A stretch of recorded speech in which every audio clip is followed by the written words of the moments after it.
Department of International Relations, University of Azad Jammu and Kashmir, which has spanned from last 7 decades, has resulted in unimaginable sufferings, displacement and human rights abuses.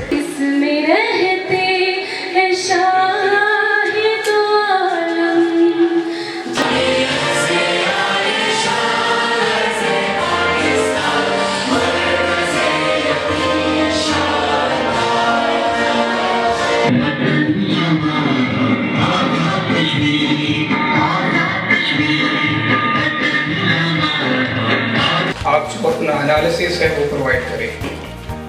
میں آج اسی امید کے ساتھ اپنی اس تقریر کو اینڈ کروں گا کہ آنے والے جو سال ہیں ان میں آپ لوگ اپنی بھرپور شرکت کو یقینی بنائیں گے اور اسی طرح ڈپارٹمنٹ آف انٹرنیشنل ریلیشنز کی جو روایت ہے اس کو آگے لے کے چلیں گے. Thank you. کا حقوق، آپ کے رہنے کا حقوق، آپ کے کھانے کا حقوق، آپ کا جو ہم سب کا بنیادی حقوق، رائٹ ٹو سیلف ڈٹرمنیشن، آج کا وہ دن ہے جس دن کو ہم منائیں گے. صرف ہمارے ایک حقوق ہے، رائٹ ٹو سیلف ڈٹرمنیشن، جو ہمارے کشمیری بھائیوں کے لیے. اور جو قضیہ کشمیر کا جو حل ہے وہ اب آپ کے ہاتھوں میں ہے. جہاں پر حقوق کی بات ہوتی ہے، آپ یہ یاد رکھیے کہ حقوق بغیر ذمہ داری کے قطعاً کچھ نہیں ہوتا. تو جہاں پر حقوق کی بات ہوتی ہے آپ کی ذمہ داری بھی بنتی ہے کہ جب اس ایک حق کی بات کرتے ہیں تو آپ نے اس حق کو حاصل کرنے کے لیے اپنی ذمہ داری پوری کرنی ہے. جو پچھلے 1.5 سال میں ہوا، اس کے بعد اس لفظ ہیومن رائٹس کے معنی جو ہیں وہ تقریباً ختم ہو گئے ہیں، ایکسٹنکٹ ہو گئے ہیں. اور یہاں پہ ہیومن رائٹس کی ڈیفینیشن وہی ہے کہ جو ہر انفرادی طور پہ ایک گروپ یا فرد اپنے طور پہ اس کو ڈیفائن کر رہا ہے کہ وہ پولیٹیکل پارٹیز جنہوں نے مقبوضہ جموں کشمیر کے لیے وکیل، فریق، ہر ایک چیز تسلیم کیا ہے اور انٹرنیشنلی ریکگنائزڈ ہے، اگر ہم نے بھی اپنا ایک مستقبل کا ایک مستقل فارمولہ، ایک روڈ میپ بنایا ہوتا تو شاید آج ہم ہیومن رائٹس کے لیے اس طرح کی بات نہیں کرتے. جیسے ابھی آپ نے سنا ہے کتنے لوگ شہید ہو گئے ہیں مقبوضہ جموں کشمیر میں، خواتین کے ساتھ بے حرمتی. بے شمار مرتبہ آپ بچوں سے ملاقات ہوئی ہے اور مجھے محسوس ہوا ہے کہ جیسے فارن آفس کے تربیت یافتہ لوگ ہوتے ہیں ایسے میں نے یہ بچے فیل کیے ہیں. ماشاء اللہ کشمیری شعبے میں بڑی اچھی گفتگو کرتے ہیں. بہت بار میڈیا کے حوالے سے میں نے ان سے گفتگو جب بھی کی تو یہ چیزوں کو بہت اچھے طریقے سے سمجھتے ہیں. اگر پرویز کی تصویر ہے، یہ دہشت گرد ہیں، ٹیررسٹ ہوں گے، کشمیری مقبوضہ کشمیر سے ہوں گے لیکن دہشت گرد ہیں. اور اگر یہ دہشت گرد ہیں تو پھر اس دہشت گرد کو کہاں ہونا چاہیے؟ جیل میں ہونا چاہیے. اس کی سزا کیا ہونی چاہیے؟ اس کو پھانسی لگ جانی چاہیے. That's exactly what the Indian law or perhaps the international law is going to tell you, since it follows the same as the Indian law. لیکن کیا یہ ہونا چاہیے؟ کیا واقعتاً یہ حقیقت ہے؟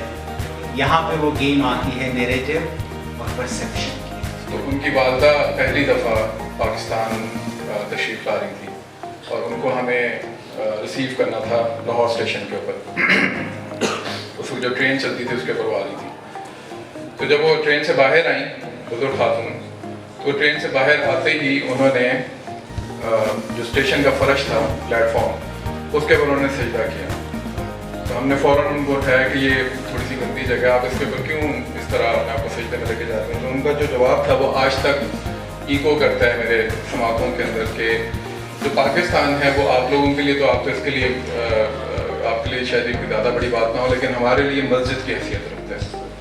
So when I'm coming to Pakistan تو میرے لیے یہ اتنا ہی اہم ہے جتنا میں کسی مسجد کے اندر جا کے اللہ کے سامنے سجدہ ریز ہوتی ہوں. ہندوستان اور پاکستان کے درمیان کیا فرق ہے when we talk about the issue of Jammu and Kashmir? Are both these countries on the same footing? Can we equate India and Pakistan? اس سوال کا جواب یہاں سے آیا کہ ہندوستان جموں کشمیر کے بارے میں کہتا ہے Jammu and Kashmir is an integral part of India. Jammu and Kashmir is non-negotiable.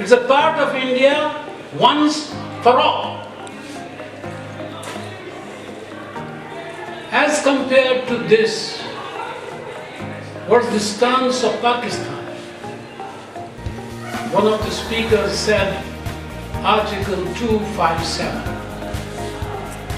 And the Article 257 reads, I quote, when the people of the state of Jammu and Kashmir accede to Pakistan, the relationship between Pakistan and that state shall be determined in accordance with the wishes of the people of that state.